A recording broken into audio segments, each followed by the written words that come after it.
Welcome to Southern Machinery. Today we'll learn Lesson 8. Array Data and Automatic Learning. Click Array Data Teach to make the array data. Click Add the FIRD array data. There are two functions, barcode and bad mark. Can use function switches to turn on or turn off. After entering the functions interface, click the button to turn on the bad mark recognition and barcode recognition.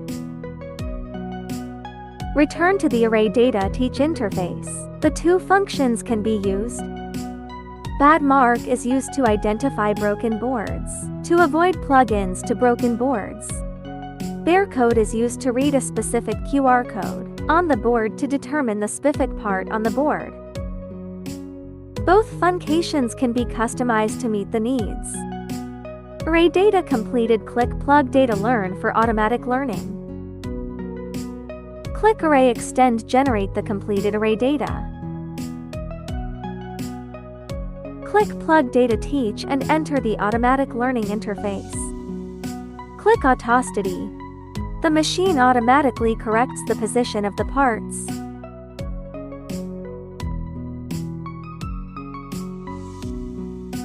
Return the main menu, then click the Automation Production. New program completed.